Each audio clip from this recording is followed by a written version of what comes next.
Boa noite, gente, a todos. Sejam muito bem-vindas e bem-vindos ao nosso retorno do recesso do Kizomba Mental, nosso grupo de estudos, que a gente tem muito carinho no coração. Sejam bem-vindos as pessoas novas também, que entraram nesse segundo ano, após o recesso, né? Então, hoje a gente vai contar com a apresentação do trabalho de conclusão de curso da Jéssica e da Priscila, que elas são grandes amigas nossas aqui do Rio, fizeram faculdade comigo e com a Juliana e se formaram junto com a gente. E a gente está muito feliz de trazer elas para esse espaço, porque elas também são super envolvidas em pesquisas que vão de encontro com os temas que a gente debate aqui no grupo. E aí eu vou pedir para vocês se apresentarem um pouco agora, meninas, e já segue o baile, tá? Que os homens de vocês sejam muito bem-vindos e muito obrigado por terem aceitado o convite. Obrigada. Bom, boa noite a todos. Agradeço o convite do Carlos e da Juliana. É um prazer estar aqui apresentando esse trabalho que foi feito com muito empenho pela gente, né? Foi um tema que a gente realmente mergulhou fundo para aprender, para debater, que é algo que a gente percebe que é importante ser falado, né? Eu sou Jéssica Gomes, como o Carlos disse, sou recém-formada em psicologia, atualmente pesquisadora sobre o tema de violência doméstica e voluntária da Cruz Vermelha Brasileira. Boa noite, meu nome é Priscila Oliveira. Quero agradecer o espaço, a Ju e o Carlos. Também sou recém-formada, pesquisadora no tema de violência doméstica, também voluntária na Cruz Vermelha. E esse trabalho é um trabalho que a gente fez com muito carinho, como a Jéssica falou, nos empenhamos bastante e ele mudou muitas coisas na forma de nós pensarmos sobre o impacto da mulher na sociedade, sobre machismo. Então, a gente vai falar um pouco do nosso trabalho. Eu estou um pouco nervosa. Pode ir, Jéssica. Bom, o título do nosso trabalho é Feridas Além da Pele, a realidade de mulheres vítimas de violência e numa comunidade do Rio. Nós decidimos abordar esse tema por ser um fenômeno muito atual e crescente, né? No mundo, mas no Brasil a gente percebe que é algo que está muito em evidência, infelizmente. O Brasil é hoje o quinto país no ranking mundial em casos de feminicídios e as principais vítimas são negras e pobres. Então a gente também decidiu, por esse motivo, olhar um pouco mais num contexto que é geralmente marginalizado, que são as comunidades. E é um problema mundial, como eu falei, né, que é a saúde, a segurança e os direitos humanos das vítimas. Então, para a gente dar início a esse tema, eu trouxe aqui alguns dados para a gente poder pensar a respeito. A Organização Pan-Americana de Saúde aponta que 38% dos assassinatos de mulheres no mundo são cometidos por um parceiro masculino. Também aponta que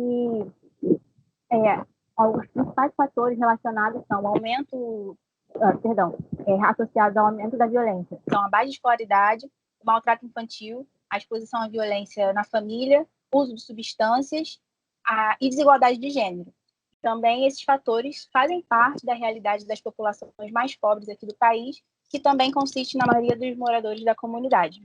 E no último dia 7 de março, nesse domingo, foi divulgado que o Brasil teve 105 mil denúncias de violência contra a mulher em 2020, o que considera que é o equivalente a aproximadamente 300 denúncias por dia. Então, nós, enquanto mulheres e profissionais de saúde, nos inquietamos com esse fenômeno, né? Com ter que conviver com isso diariamente, e isso nos motivou a investigar sobre o tema, e eu acho que o nosso principal objetivo foi trazer mesmo essa reflexão social sobre essas vítimas, através de um olhar mais humanizado, menos crítico, e compreender como essa situação se torna ainda mais complicada dentro da comunidade. Então, para a gente entender, né, como isso repercute nos dias atuais, a gente precisa também entender que isso vem lá de trás, é um reflexo histórico. Então, nós fizemos um mergulho na história e identificamos as opressões que as mulheres sofreram em diferentes épocas e culturas. Então, vou pontuar algumas aqui para a gente poder ver que isso não é de agora, só é um reflexo do que já acontecia antigamente.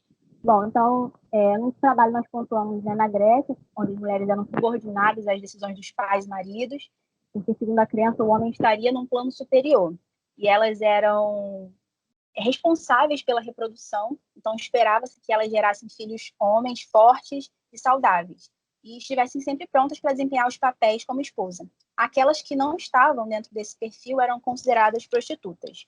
No Brasil, né, as indígenas tupinambás eram submetidas a um ritual de passagem, quando as meninas atingiam a menarca, que consistia em preparar o ventre para também gerar filhos fortes e saudáveis.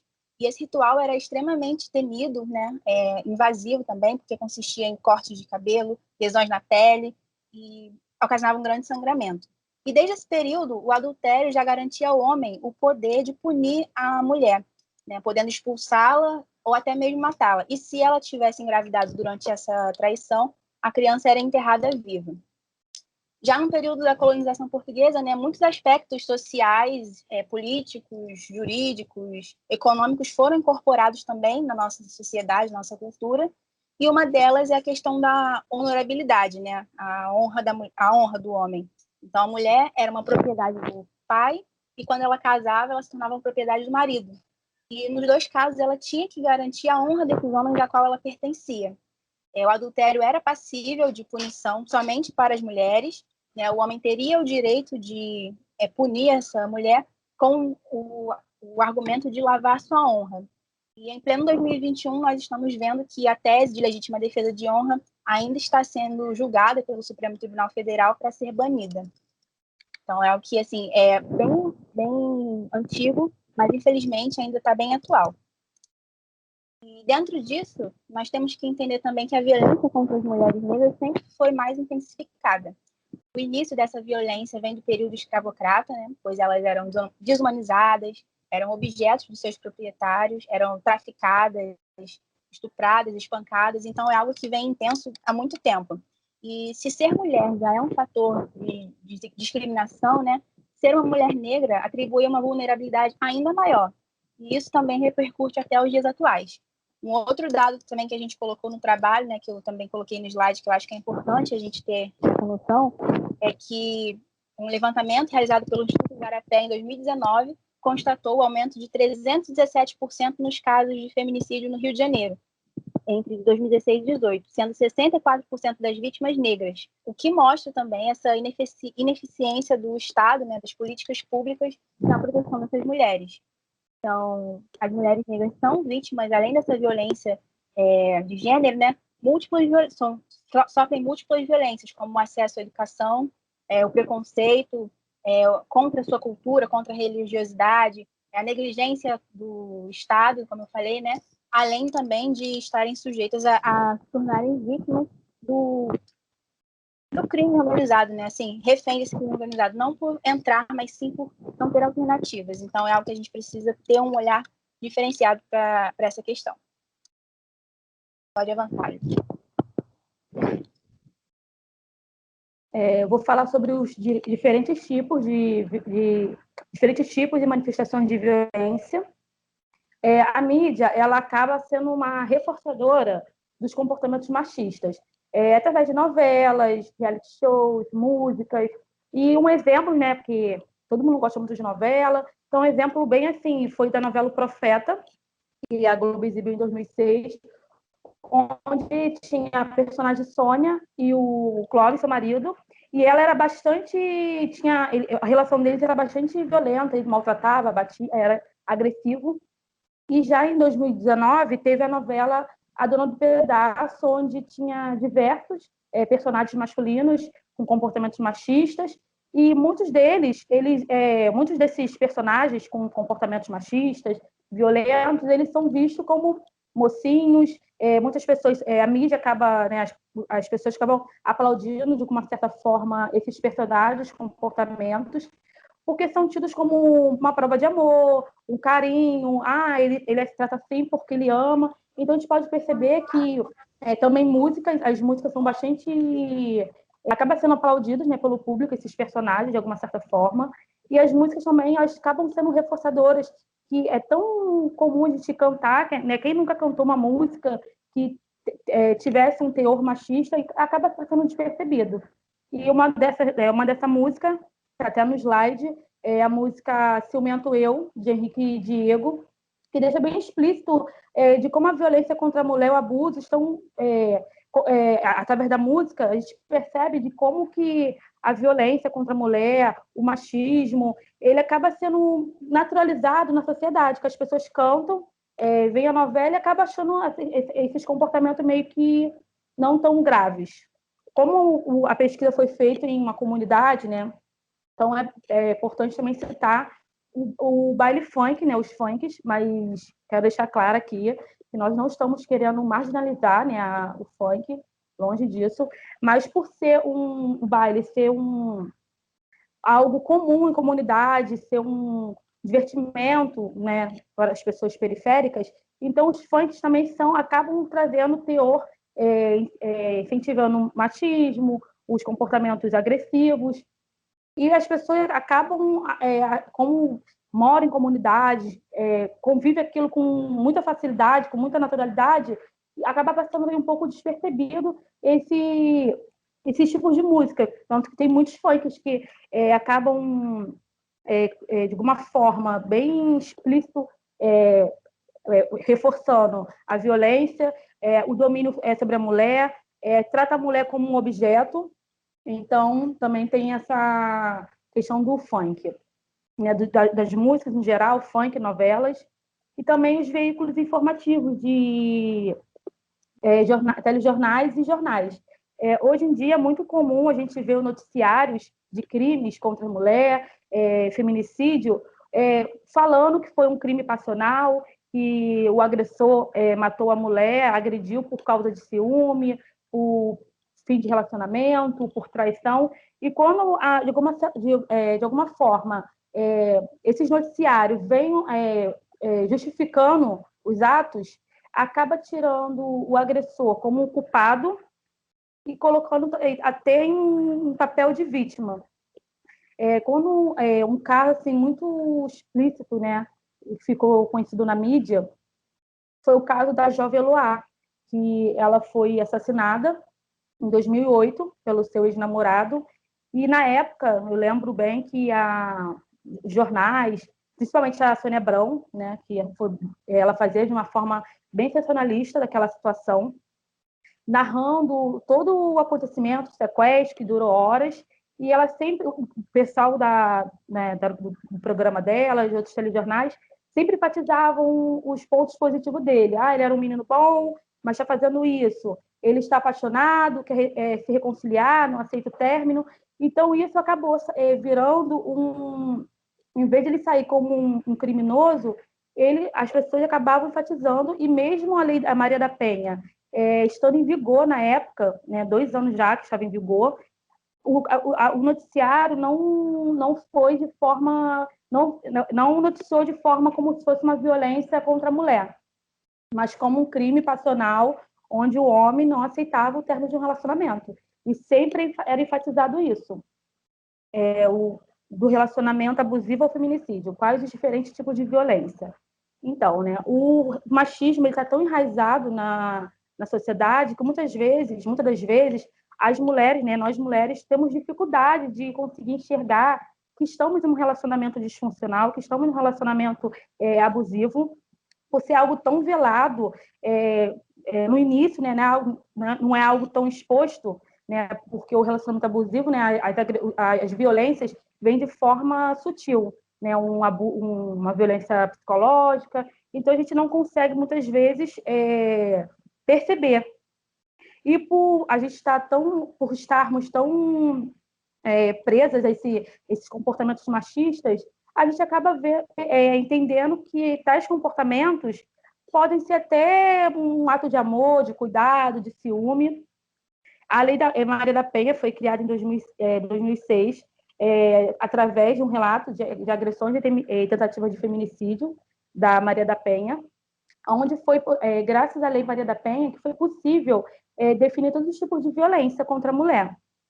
Antes da lei, somente a violência física era conhecida como algo criminoso, por deixar marcas, né, visíveis, as marcas serem expostas, ser algo mais concreto.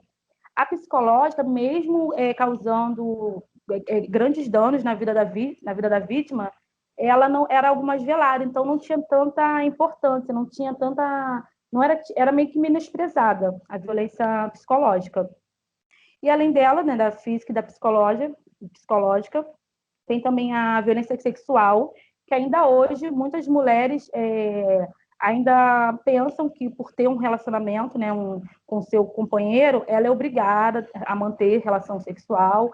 O homem, acha que a mulher precisa sempre estar disposta, e hoje é tido como uma violência, um crime, quando o companheiro quer manter qualquer ato sexual e a parceira não quer. Hoje em dia, as pessoas podem denunciar essa violência. E é muito importante sempre frisar que muitas pessoas não têm muita noção que é um crime. E tem também a moral e a patrimonial. A lei do feminicídio, né? A lei do feminicídio, ela entrou em vigor em 2015, e graças a essa lei que o crime contra a mulher ele se tornou um crime hediondo, onde as penas são bem mais severas. O feminicídio, né, ele é o último estágio que o agressor pode chegar contra a vítima, depois de praticar diversos tipos de violência, né, a psicológica, como eu falei, a física. O último estágio é silenciar a vítima, silenciar de alguma forma o grito de socorro daquela mulher. Então, ele vai, de alguma forma, chegar ao extremo daquela violência. E a mulher negra é a que mais sofre a violência doméstica. Vou ler aqui, né, uma pesquisa feita pelo Mapa da Violência de 2015, que no período de 2003 a 2013, as principais vítimas de violência de gênero foram meninas e mulheres negras, com queda na evolução das taxas de homicídio de mulheres brancas de 3,6 para 3,2 por 100 mil, né, pessoas, e o crescimento nas taxas de mulheres negras de 4,5 para 5,4 por 100 mil também pessoas. Então, a prevalência entre 18 e 30 anos de idade e maior incidência de mortes causada por força física, objeto cortante, penetrante ou contundente, e menor participação de arma de fogo. Então, falar um pouco também da pesquisa, como uma pesquisa foi feita em comunidade, sabemos que na comunidade o tráfico impera, né? As leis do tráfico é a lei que impera na comunidade. Então, a mulher da comunidade, muitos homens, né, muitos traficantes, geralmente eles têm mais de uma parceira, mais de uma companheira. E é notório que eles desfilam com as intituladas amantes, e quando a mulher, né, como a companheira, tida como fiel, ela vai, de alguma forma, falar sua insatisfação daquela situação, ele acaba agredindo. Então, a mulher ela não consegue nem expressar sua insatisfação na relação. E os casos, né, de agressão e feminicídio em comunidade têm crescido de forma bem preocupante. Então, dois casos, né, um mais antigo, foi na mídia, foi de uma jovem de 15 anos, que foi brutalmente assassinada pelo seu ex-companheiro e comparsas do tráfico, por ela ter terminado o relacionamento e ter se envolvido com um outro traficante de uma favela rival. E, atualmente, um caso que chocou muito na sociedade, no Brasil, aqui no Rio de Janeiro, foi o caso da Bianca, da jovem que foi esquartejada por um traficante porque não aceitava o fim de relacionamento. Então, hoje, nós mulheres não temos o direito de escolher qual passo queremos dar na nossa vida. A gente não pode escolher entre continuar ou não numa relação. Então, se a gente quer terminar, a gente acaba sofrendo. Eu vou dar assim, um exemplo que, né, essa pesquisa, de uma forma, ela veio de encontro, né, com a minha vivência. Moro na comunidade. Minha irmã, ela sofreu muitos anos de relacionamento abusivo, e ela quase chegou a ver, de fato, de ter silenciada.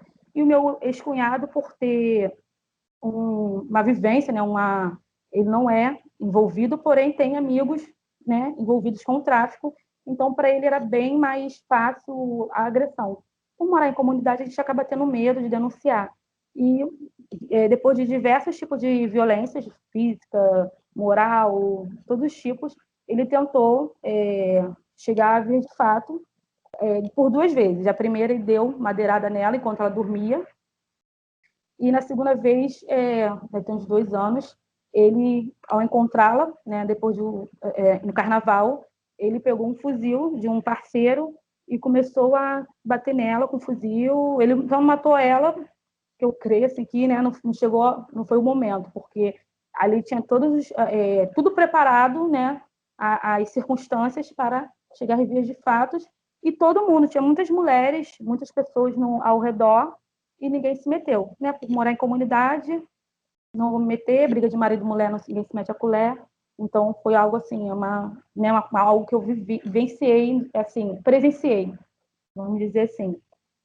E eu vou falar aqui os dados, né, da Secretaria de Políticas para as Mulheres, coletou dados sobre as denúncias efetuadas através do número 180, diante de 68 mil ligações relatando as violências, 51,6 eram referentes à violência física, 31,10 à psicológica, 6,51 à moral, 4,3 à sexual e 1,93 à patrimonial, sendo que 59,71 dessas denúncias foram mulheres negras.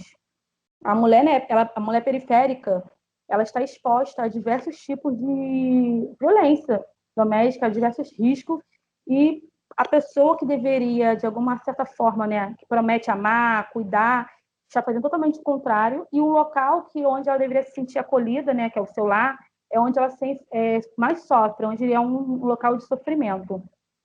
E além das questões do medo, da violência, a mulher tem medo de denunciar, por se tratar, morar em uma comunidade, pelas ameaças do parceiro, né, do agressor, ela vive um dilema entre denunciar e morrer.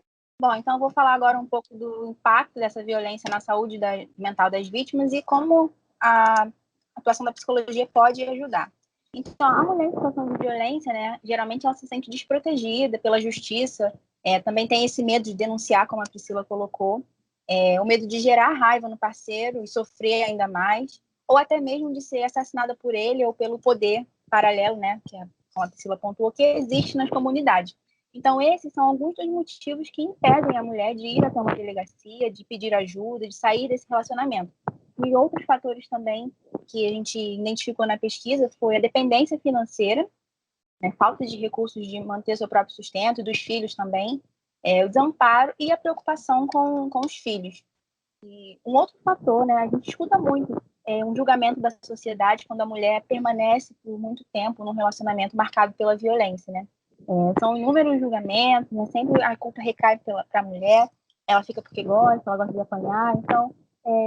mas para quem está dentro dessa situação, é difícil de identificar os sinais, né? Quando eles não são tão claros quanto uma agressão, mas os sinais como a violência psicológica ou de um outro tipo. E também, essa mulher ela pode estar dentro do que a psicóloga Lenore Walker denominou como ciclo de violência. Esse ciclo ele acontece em 3 fases. A primeira é marcada pelo aumento da tensão, né? Quando há um xingamento, humilhações, ameaças, e a vítima tende a se sentir triste, assustada, ansiosa. Nesse momento, ela começa a negar os fatos para si, para os outros, e geralmente atribui a culpa do que está acontecendo para ela. Na segunda fase, é caracterizada pela violência em si, né? A agressão, a explosão, os comportamentos de descontrole e de destruição. E as consequências psicológicas nesse período são principalmente a insônia, a solidão, a vergonha, também alterações fisiológicas, né, como a perda de apetite, de peso. E nesse momento a mulher ela é capaz de tomar algumas decisões, né, como pedir ajuda à sua rede de apoio, seus amigos, seus familiares, também chegar a denunciar o agressor ou, em alguns casos, recorrer ao suicídio por não aguentar essa situação, né?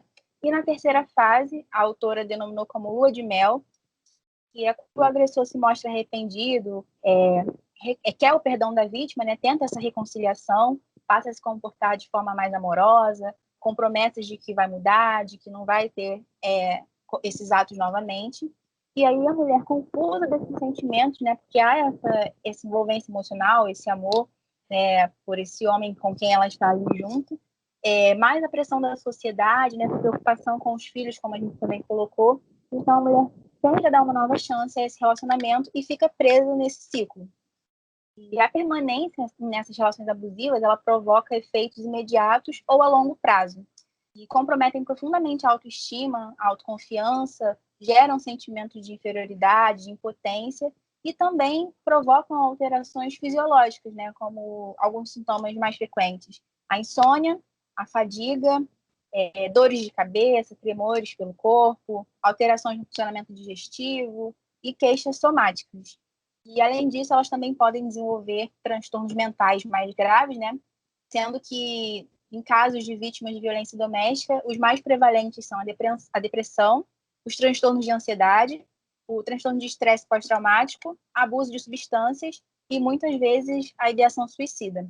Então, essa situação de violência, né, por um longo período, ela também pode comprometer o desenvolvimento cognitivo, emocional, social, já que muitas vezes a vítima acaba se afastando dos seus familiares, amigos, da sua rede de apoio por ordem do seu parceiro, né, para que ela não conte, ela não peça ajuda. Então, muitas vezes se vê isolada do seu meio social e até mesmo por vergonha, né, também, de expor uma situação e receber esses julgamentos que são bem comuns. E além dos medos, o medo da ameaça do próprio parceiro e em vítimas de comunidade, né, como a Priscila pontuou, esse medo também de sofrer represálias.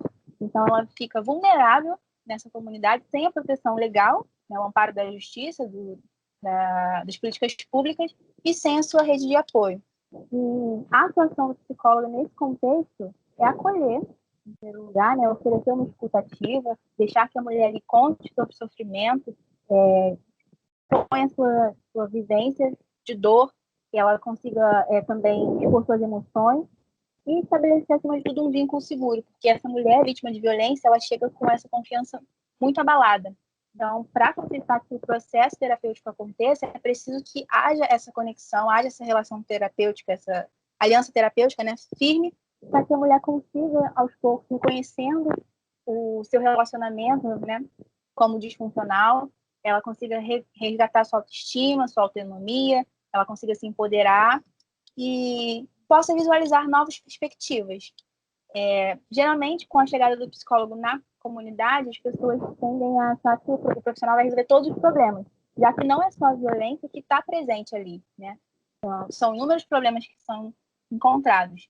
E o importante, então, assim, o primordial é que o psicólogo faça esse trabalho de conscientização, né? Ofereça essas informações, esse conhecimento, para que as pessoas possam ter acesso aos meios que ofereçam proteção e segurança. Então, aqui, né, o psicólogo, independente da área em que esteja atuando, é um dos profissionais que contribui para a promoção dos direitos humanos, relacionando-se com as áreas da saúde, educação, social, privada, políticas públicas e demais áreas. Quando se trata da atuação deste profissional na realidade das mulheres em situação de violência conjugal, a relação com as políticas públicas é quase que obrigatória, constituindo um diálogo entre Estado e sociedade para atender os direitos fundamentais dos envolvidos. Então é isso, né? Essa promoção da conscientização, promoção do acesso aos direitos, para que elas possam saber a quem recorrer quando precisarem dessa ajuda. Pode ficar. E aí, no trabalho, nós apresentamos também muitos fatores que dificultam que a vítima periférica realize a denúncia, né? Porque, por pertencer a um grupo que geralmente é marginalizado da sociedade, tem esse olhar estigmatizado por morar em um local marcado pela violência, pelo crime, né? Muitas vezes, quando elas chegam a realizar a denúncia, elas são tratadas com frieza, são desacreditadas por esses dispositivos, pelos profissionais que deveriam ampará-las, né? E não oferecem necessária. Então, através das pesquisas, nós vimos que há uma precariedade muito grande nos serviços de apoio e proteção, né, tanto de saúde quanto de segurança, o despreparo dos profissionais nos atendimentos nas unidades de saúde, como, por exemplo, na forma de receber essas vítimas, né, na resistência em notificar esses casos às autoridades, e também quando essas unidades de saúde são próximas a locais periféricos, os profissionais têm o receio de realizar denúncia e sofrer consequências também das pessoas envolvidas no ausência do profissional de psicologia, tanto na sua atenção primária de saúde, quanto nas delegacias. Então, embora já existam, né, muitos mecanismos de amparo e proteção às mulheres, né, como os centros especializados de atendimento à mulher, as defensorias da mulher, as casas-abrigo, ainda não há essa aplicabilidade e eficácia para as vítimas negras e pobres, porque só o recorte de gênero não é suficiente para compreender como essa violência atinge essas mulheres. Né? Como nós pesquisamos a comunidade da Vila Aliança, nós fomos investigar, né, como essa vítima residente desse local pode realizar a denúncia. E, infelizmente, não há uma delegacia especializada ali por perto, né? A mais próxima era em Campo Grande, mas já está fechada há bastante tempo. E, atualmente, a mais próxima se localiza em Guaratiba. Então, não existe um transporte público direto para acessar esse local. É preciso fazer baldeações e o tempo do trajeto é superior a 2 horas, o que dificulta a realização da denúncia. E, além disso, também são vários transportes, então também tem a questão da passagem. Muitas vezes essa vítima que reside na comunidade não tem para pagar o transporte, então são muitos fatores que dificultam esse acesso a esse pedido de socorro. E dos artigos que foram investigados, né, a gente identificou também uma falta de um ambiente físico adequado para o acolhimento das vítimas, né, nas delegacias especializadas, poucos policiais mulheres no atendimento, o que acaba também inibindo essas vítimas, né, quando elas chegam lá para fazer a denúncia, são recebidas por policiais homens, então isso acaba afastando e causando um clima, né, desagradável, que muitas vezes também eles acabam julgando essa vítima, ficando do lado do agressor, né, perguntando por que ela demorou a fazer essa denúncia, ou então se realmente ela gostaria de fazer isso, questionando muitas vezes essa mulher, né. Então, a desqualificação da denúncia e a culpabilização das vítimas são comuns. Então, é preciso que aumentem o número de psicólogas, tanto nas delegacias quanto nas unidades de saúde, para acolher, para oferecer esse suporte emocional inicial, né? Já que essas mulheres chegam com a sua integridade, tanto física e psicológica, abaladas. E para que as ações protetivas alcancem a todas as mulheres, é necessário maiores pesquisas, estudos, né, que investimentos em delegacia de atendimento à mulher e desenvolvimento de campanhas educativas para conscientização da população sobre a violência doméstica. Uma coisa também que a gente notou, né, que faz toda a diferença, é que há poucas mulheres ainda na política, na construção de leis.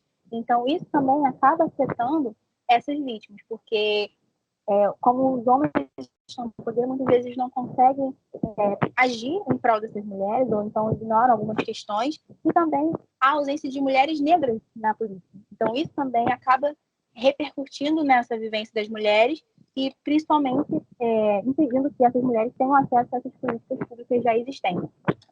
Como a Jéssica falou das políticas públicas, né, principalmente para as mulheres de comunidades periféricas, um exemplo é minha irmã, mesmo ela fazendo a denúncia há mais de 2 anos, até hoje não foi chamada para nenhuma audiência, para nada. Então, se ela fosse depender, né, da política pública, talvez ela estaria morta há muito tempo. Então, ainda convive, né, acaba convivendo por morar em comunidade, por ser pai dos filhos.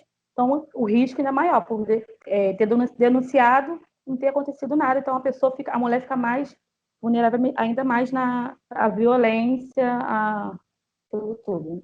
Vou falar um pouco sobre a pesquisa que nós fizemos aqui que é na comunidade Vila Aliança, que foi com 19 mulheres entre 20 e 40 anos, e era obrigatório residir aqui na comunidade, ter tido algum relacionamento, né, violência, algum relacionamento. E a pesquisa foi feita, né, devido à pandemia, foi feita através da plataforma Google Forms, onde era disponibilizado um link com perguntas semi-estruturadas. É importante destacar que esses resultados não são conclusivos devido ao pequeno número de participantes, foi mais para caráter ilustrativo mesmo. Muitos fatores, como a Jéssica falou anteriormente, acabam impedindo que essas mulheres saiam de um relacionamento. E na pesquisa foi possível observar que a dependência financeira, o bem-estar dos filhos são esses fatores que acabam dificultando a saída de um relacionamento. A dependência financeira é devido à desigualdade social e, com isso, elas ficam mais vulneráveis, né, aos parceiros, com mais dificuldade de sair da relação. As mulheres entrevistadas, elas relataram conhecer as medidas legais, mas não denunciaram. E algumas disseram que não realizaram a denúncia por ter esperança de uma mudança, que é um fator um fator bem específico em relacionamentos abusivos, né? A mulher tem aquela esperança do parceiro mudar, tem um sentimento de culpa, o medo, e o medo por morar em comunidade, como foi falado anteriormente, e pelos parceiros terem ligação direta e diretamente com o tráfico, e tem medo de sofrerem represálias. E em comunidade, né, liderada pelo tráfico, é comum o medo dessas mulheres, em um ato de desespero, por ter medo de recorrer a uma delegacia, elas acabam recorrendo ao poder, né, do tráfico na comunidade. Então, em comunidade liderada pelo tráfico, o poder do tráfico acaba sendo maior do que ir para uma delegacia. E quando elas conseguem, né, sair dessa relação, desse relacionamento, conseguem terminar, elas são ameaçadas, agredidas e mortas. Então, é importante, esse trabalho foi importante para... essa pesquisa foi importante para a gente perceber a dificuldade, até quando fomos procurar artigos sobre a violência contra a mulher em comunidade, foi bem, assim, tivemos bastante dificuldade de achar artigos, sabe, falando sobre. Então, é importante que tenham intervenções, né, que modifiquem e diminuam a incidência dessa problemática com trabalhos sociais que possam apoiar essas vítimas, né, não somente com delegacias, né, com algo desse teor, mas também com psicólogo, porque, como foi falado anteriormente, as mulheres acabam sofrendo danos psicológicos, assistência social e também um apoio jurídico, porque muitas mulheres não têm tanto entendimento, né, as vítimas acabam não tendo tanto entendimento nesse lado jurídico. E ao longo do trabalho ficou evidente, né, a falha nas políticas públicas, acabamos de falar, em relação às mulheres periféricas e negras. Então, são necessárias mais pesquisas para garantir que os direitos dessas mulheres não sejam violados, visto que na teoria, né, tudo funciona perfeitamente, mas para nós, mulheres periféricas, negras, então tem essa dificuldade. E para garantir que essas mulheres sejam, de certa forma, beneficiadas, é preciso maior fiscalização, né, para evitar que essas mulheres sejam silenciadas e aumente as estatísticas no Brasil. É o que tem acontecido, né, diariamente, infelizmente. Aí nos slides tem alguns resultados da nossa pesquisa, porque eu não estou conseguindo enxergar. Vou botar aqui no slide aqui para falar. É onde algumas frases, né, das participantes foram frases assim, bastante assim, chocantes, quando elas falam sobre, deixa eu botar aqui, por não ter saído da relação, né, uma fala por ser pai do filho, por morar em comunidade, ter medo de ser traficante da comunidade, por viver em um lugar onde fazer denúncia é crime ou é ser taxado como X9, e porque ele é envolvido com tráfico. Então, foram alguns, né, dos motivos de não terem realizado. E na pesquisa também ficou constatado que a porcentagem, né, das violências sofridas, vamos dizer aqui direito, 63% falaram que sofreram violência física, 78% psicológica, 21% sexual, 31% uns quebradinho patrimonial e 68% quebradinho moral. Então, a pesquisa foi possível, né, constatar que a dificuldade dessas mulheres em saírem de um relacionamento abusivo. Então, é isso. Muito obrigado, meninas. Nada, eu que agradeço. Agora, gente, a gente abre para comentários, então quem quiser acrescentar alguma coisa, comentar, trazer termina a participação nada, vai falar ainda. Vai falar ainda muito. Então fiquem à vontade, a gente troca uma ideia aqui, as meninas estão aí também para ajudar nisso. Então é com vocês. Eu queria falar que eu pensei que estava falando no começo, mas meu microfone estava desligado e eu não podia ligar. Eu estava pensando, né, como é importante quando a gente acessa esses espaços, porque não é coincidência de que esse assunto não é um assunto muito falado, porque a gente não está nesses espaços, a gente não sabe as especificidades que traz você falar sobre uma violência contra uma mulher periférica, né, que é uma mulher que não vai ter nem acesso a políticas públicas e que pessoas periféricas já são marginalizadas das políticas públicas, e aí isso vem acentuar essa questão e que não é um assunto que é realmente falado, né? Nem da gente, enquanto academia ou enquanto estudo, falar desse tema, nem de falar, essas pessoas falarem na comunidade, né, sobre essas questões por estar muito naturalizado. Então, quando a gente leva essas questões, já é uma inquietação que você causa ali no território, né? De você, quando vocês fazem essa pesquisa, eu acho que essa pesquisa já é uma pesquisa-ação, porque, tipo, você perguntar isso para essas mulheres já causa algum tipo de inquietação. Mesmo que elas nunca tenham tomado nenhuma providência, assim, entre aspas, né? Mas isso já traz uma pulga atrás da orelha, já é um tipo de intervenção, já é alguma coisa diferente do que a gente tem, que é a naturalização completa dessas violências, né? E as mulheres, né, quando a gente chegava para falar com elas se dispuseram a falar abertamente. Então, a gente também viu a necessidade que elas tinham de ter alguém ali para colocar isso, né? Expor essa violência. Algumas perguntas eram abertas, então podia ali escrever livremente. E a gente via as respostas enormes ali falando de quanto ela tinha sofrido, o porquê não podia denunciar, por que ela ainda permanecia nessa relação.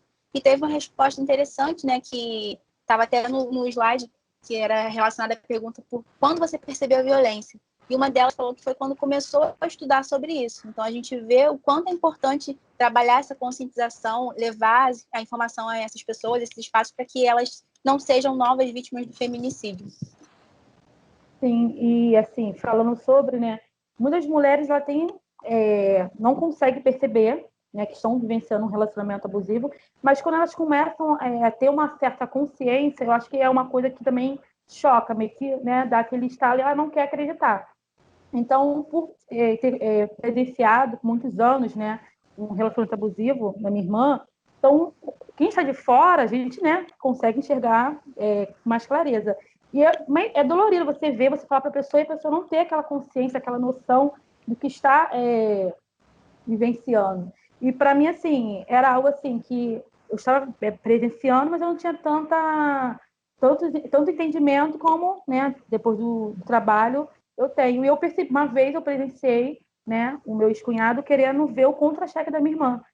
E eu nem sabia que era violência patrimonial, né, questão daquilo tudo. E para mim eu fiquei muito chocada, eu fiquei muito indignada. Eu fiquei, pelo amor de Deus, eu não acredito que eu estou vendo isso e você está achando algo normal. Então acaba sendo algo normal para as pessoas. Que muitas pessoas acham que só a violência, né, como foi falado, físico, é um crime.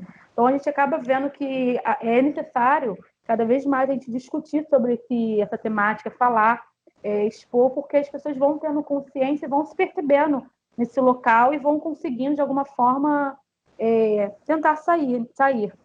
Mas depois de muitos anos, depois de muito falarmos daquilo tudo, que a minha irmã, né, no caso, assim, como o exemplo que eu dei, que ela conseguiu se enxergar naquela situação, naquele relacionamento totalmente disfuncional para ela.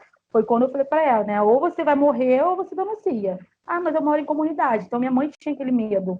Então, quem mora em comunidade, você tá correndo perigo de qualquer forma. Então, vai ou racha. Então, eu falei para ela, perigo você já está correndo, então vamos para a delegacia. E na hora, eu sou uma pessoa medrosa, mas naquela hora eu não tive medo, sabe, de procurar uma delegacia, de ir com ela, de, sabe, ajudar. Fui, depois, claro, né, a mãe ficou com medo de represálias, daquilo tudo, mas eu falei, já que quem mora na comunidade já sofre a todo instante qualquer tipo de coisa. Então, ou você toma, de uma certa forma, um impulso de ir, mas nem todo mundo tem essa consciência, né? É difícil para quem está num relacionamento assim. Mas é muito importante sempre estar falando. Até para você partir para ação, você se violenta, né, no processo, no caso as mulheres. Eu ia falar que, assim, a naturalização da violência de gênero entre relações heterossexuais na favela, ela tem um motivo, sabe? Ela não é um processo que é natural. Isso acontece porque existe um objetivo a ser alcançado com isso, que é a morte subjetiva e física dessas pessoas, sabe? Biológica, porque se essa conscientização ela não acontece, as pessoas continuam naturalizando, né, essas violências, essas mulheres continuam naturalizando esse lugar e elas não conseguem acessar outras estratégias, outras formas de de poder sair daquilo. Então, a gente já tem a questão espacial, né, de uma dificuldade de você conseguir, da mulher conseguir sair desse lugar, sair desse espaço, sair dessa violência, fazer essa denúncia, ter apoio, ter acolhimento. Então, isso também é internalizado, isso também é feito com que ela veja que ela não precisa sair desse lugar, que isso é natural. Isso é uma estratégia política. Isso é uma estratégia política contra as pessoas que sofrem esse tipo de violência. Porque isso realmente traz um tipo de resultado para quem busca essa negligência, sabe? Que é manter as pessoas nesse espaço, manter as pessoas nas periferias, nas comunidades, e que essa população, né? Essa população feminina da comunidade, da favela, ela acaba sendo muito mais fácil de ser controlada, né? Porque ela já vive diversas violências. Essas mulheres já estão vivendo diversas violências. Então, é mais arredondando o que a Juliana falou mesmo e reforçando, porque só o fato de já existir um trabalho como esse já é um ponto de ação mesmo, não é somente um olhar, sabe, para esse lugar, e sim um ponto de ação, porque isso conscientiza, isso traz é o que você falou, Priscila, isso traz esse incômodo, né, só da mulher ser perguntada sobre essas coisas, isso já coloca para ela uma pulga atrás da orelha. Poxa, será mesmo que se tá acontecendo um estudo sobre isso, sobre o que eu estou vivendo, então acho que isso realmente não deve ser muito natural. Né?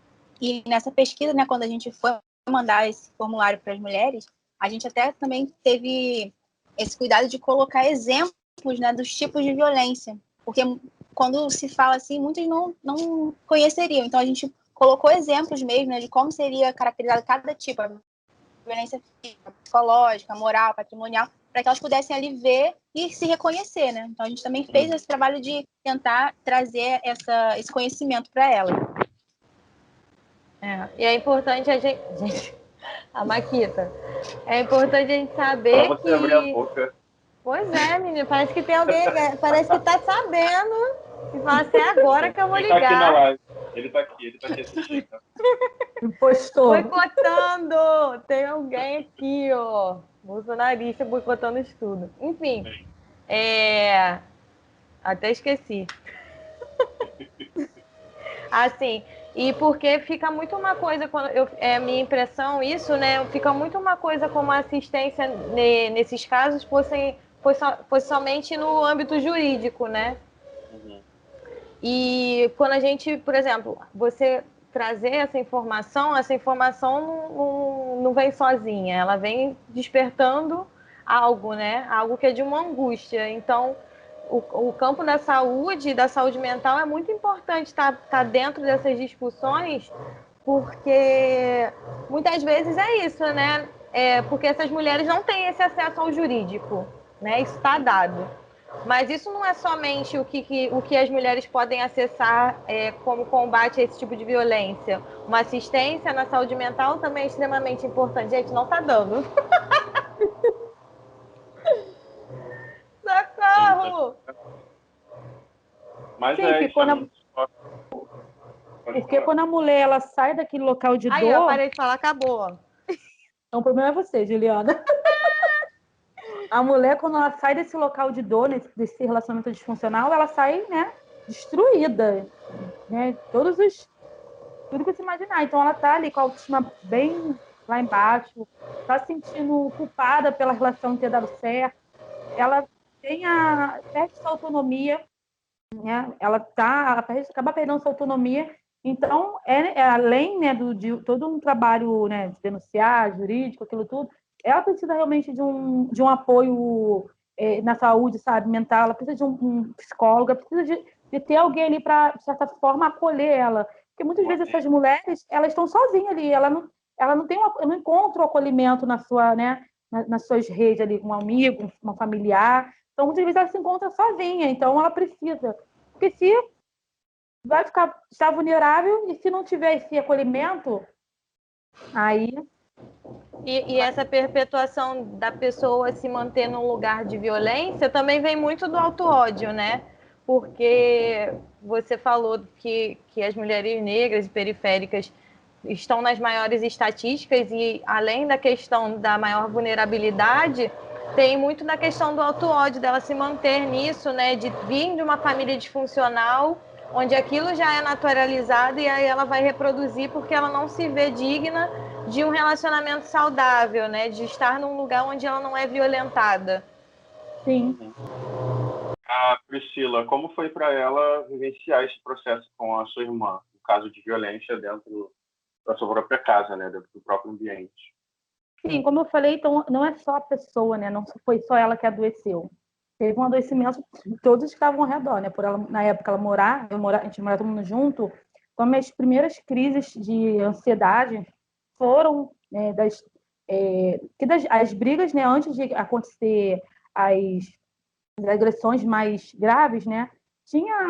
Invadiu minha casa, ameaçava todo mundo de mortes.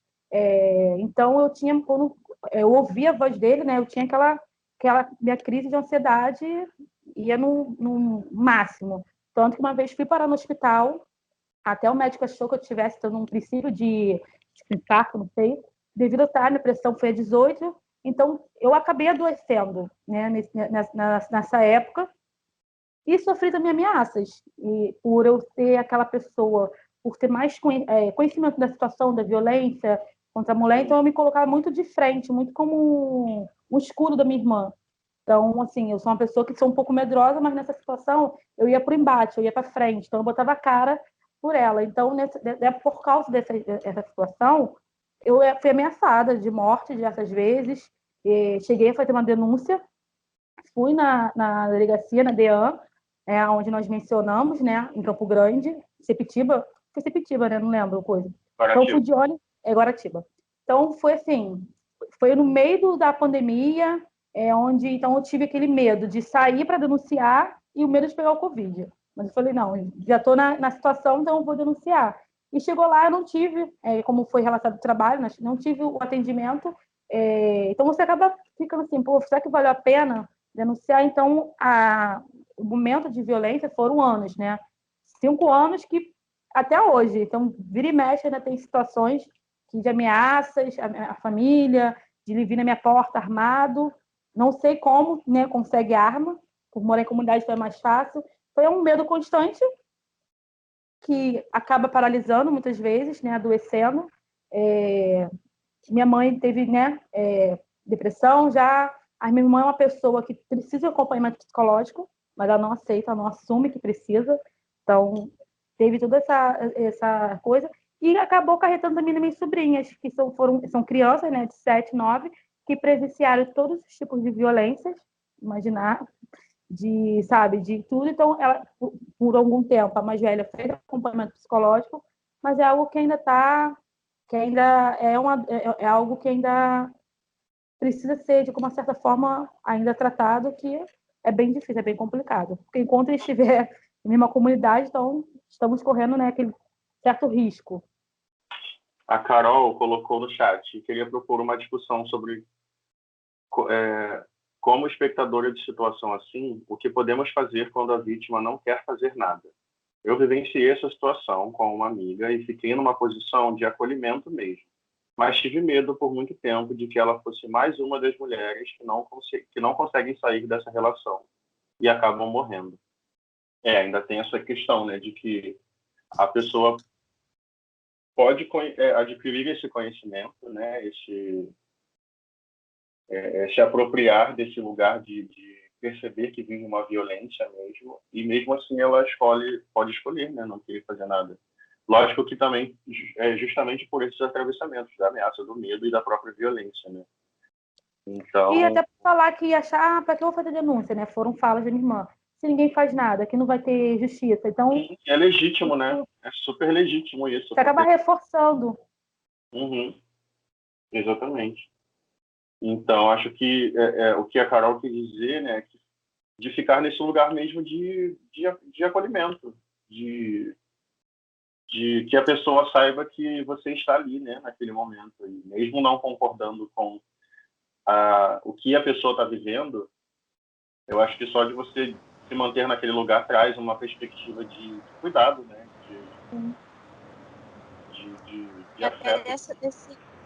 esse acolhimento dessa dor, né? Muitas vezes, assim, a pessoa não está ali concordando, aceitando o que está acontecendo, mas está ali acolhendo a pessoa. E a vítima, muitas vezes, ela não tem esse acolhimento de ninguém. Então, ela acaba se isolando, ou então a família mesmo acaba julgando. Então, ela tende sempre a se afastar e ficar muito sozinha. Então, quando tem esse acolhimento, é importante para que ela tenha ali alguém ao lado dela, ela sinta que não está sozinha.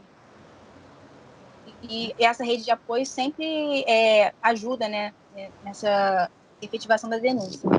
Então, não chega a acontecer, mas ela impulsiona. Então, é importante também essa rede de apoio estar sempre presente. Mesmo que no momento a pessoa não se mostre ali disposta a mudar, a fazer nada, sair dessa situação, mas essa rede de apoio faz toda a diferença. Mas aí é o que a Priscila estava falando, né? Em algum momento essa rede de apoio também adoece. Sim. E aí vem outra questão. Será que a gente quer se colocar nesse lugar de acolhimento, sendo que a gente está adoecendo junto com essa pessoa? Uhum. Sabe? Sim. Porque é muito complicado, tipo, você presenciar, ainda mais quando a gente não está no lugar de profissional, né? A gente está no lugar de amigo, de irmão, de filho.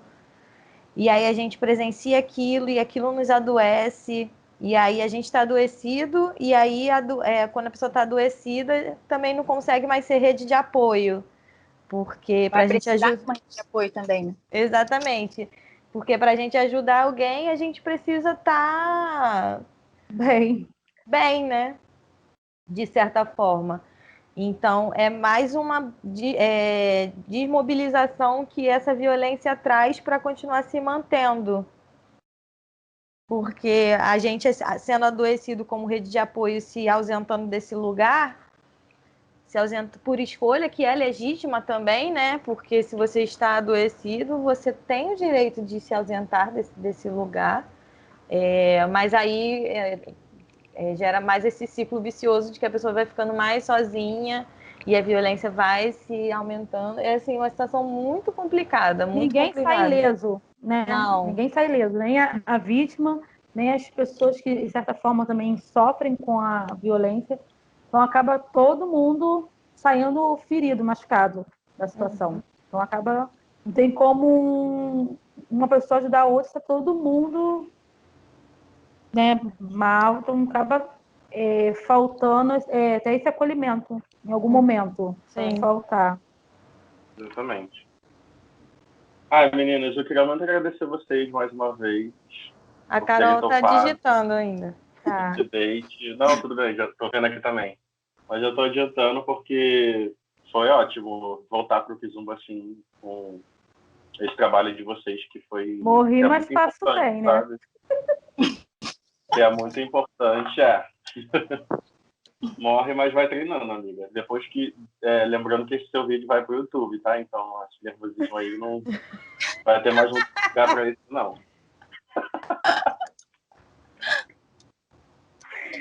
Ai, gente, eu não sei nem o que falar. Ai, fingir egípcia. Oi, que? É isso, eu queria mais agradecer mesmo. Juliana, quer acrescentar alguma coisa? Não, para mim eu só queria agradecer também. Assim, acho que é uma discussão super importante, que, como eu disse, né? Ainda mais para a gente que está inserido nesse lugar, da gente falar sobre essas coisas. E queria agradecer também. E é isso. Se alguém quiser falar mais alguma coisa. Eu quero agradecer o convite. Morri, mas estou aqui. Foi muito bom compartilhar o trabalho com vocês. E é isso. Estamos juntos. Quero agradecer.